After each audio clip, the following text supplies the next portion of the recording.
Welcome to another session of CHE2511 Basic Organic Chemistry. And today I want us to look at the axo and equatorial hydrogen groups of cyclohexane chair conformation. I'm Jackson again. So why are we giving special attention to the chair conformation of cyclohexane? It's because of all the conformers of cyclohexane, the chair conformation is the most stable. Cyclohexane exists in a chair conformation, the half chair, the twists, the boat, and the half chair. But the chair conformation of cyclohexane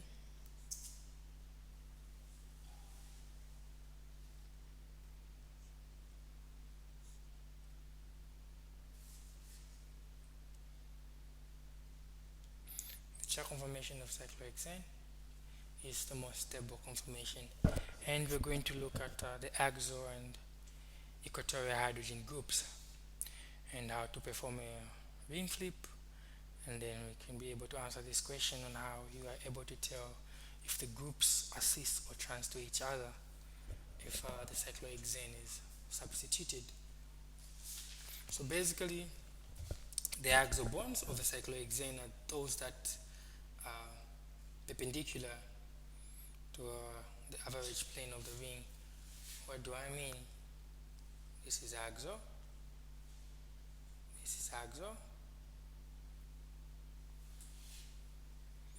And we also have up, down, up, down, up.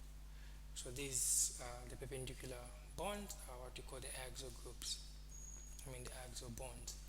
And then other than that, we also have the equatorial bonds of cyclohexane that are extend from the perimeter of the ring. We also have these. Down,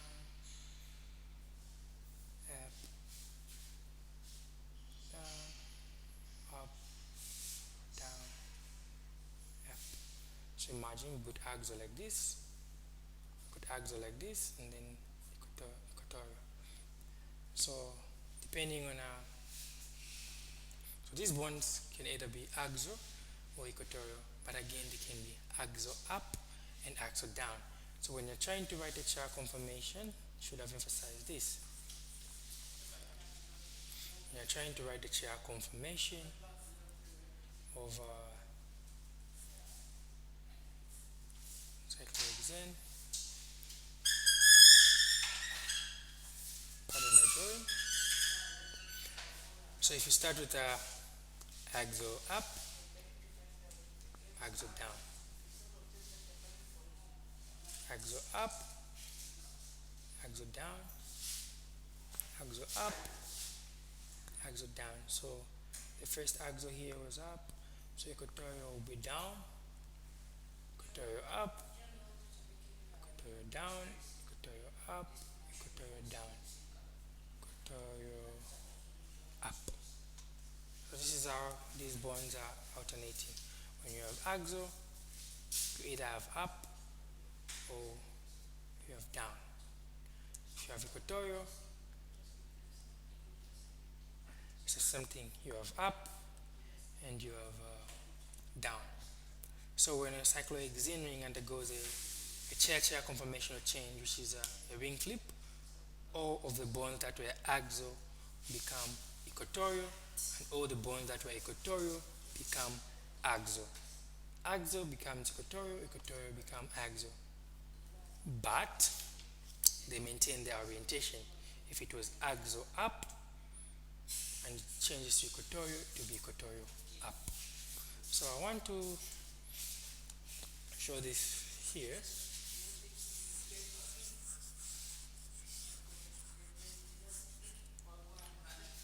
What am I trying to say? If we have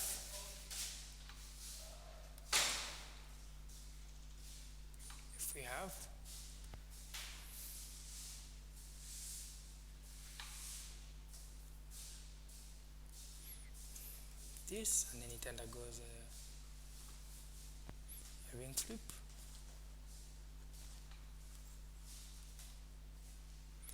So let's say this is our 1, 2, 3, 4, 5, 6, and then we have an axo.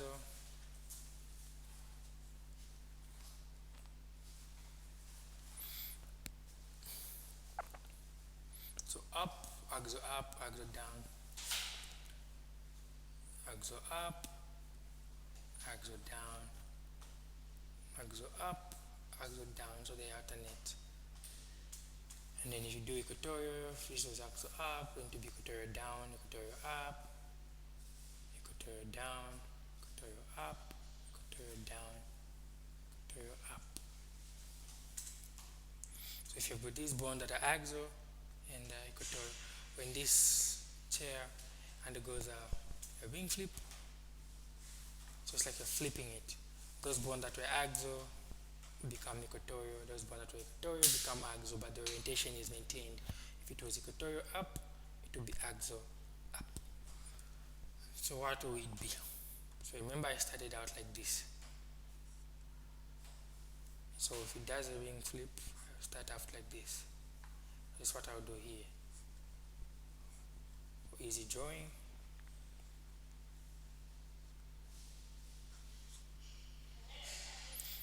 So this was 1, which is here. If it flips, the 1 will be here down. So we put 1, 2, 3, 4, 5, and 6 here. So it's the same thing. 1, this one was axo up to become equatorial. Become equatorial up. So equatorial up. And then this one is here. That was equatorial down to be axial down. Remember the orientation doesn't change. So it will be the same thing for these bonds. So instead of me going step by step with you, it's just the same as I studied here with down, here of up, down, up, down, up. So these were the axial bonds. I can do the same for equatorial bond. This is up, down, up, down, up. So this is the wing flip. Those bonds that were axial, like this was 1, it was axial. So I needed a color code to show them properly so that I can differentiate them. I'll put them in red. The axial bond, I'll put them in red.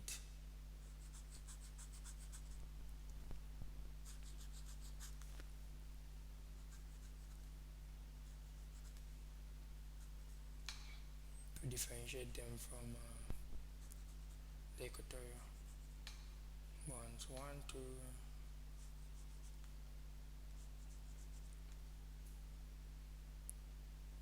Yeah. So now it makes sense. Every time a wing flip occurs, the bonds that were axial become equatorial. Those that were equatorial become axial. If it was axial up, it will be equatorial up. The orientation is maintained. So this is down, this is up, it's facing upwards. So for you to assign cis trans, let's look at our question. For you to assign cis trans, it means it doesn't matter whether the bond is axial or equatorial. You look at the orientation. For cis and trans on the chair conformation of cyclohexane, for you to assign cis or trans, we look at those bulky groups and we make sure that they are, we don't look at whether they are axial or equatorial. We look at their orientation. Is it up or is it down? It can be axial up and equatorial up, then it's cis. So cis is same side, same orientation. Cis is same orientation. So if you looked at this one, it has a chlorine and it has a bromine. So this chlorine here is the orientation is up, and the bromine, the orientation is down. So these bonds are equatorial bonds because they're not. Laxo bond should be straight, and equatorial bond slants. So this is equatorial up, and this is equatorial down. So this is a chance. And when you look at this, this is also equatorial down, and this is equatorial down. So this is a cis. Because this is you look at the orientation. You don't look at whether it's axial or if it's equatorial. You compare orientation. So this orientation is downwards. This orientation is downwards, and this is a cis. When you look at this is axial up, and this is axial down. So with up and down, this is a chance because the opposite. So this is how you assign cis and trans for a chair conformation.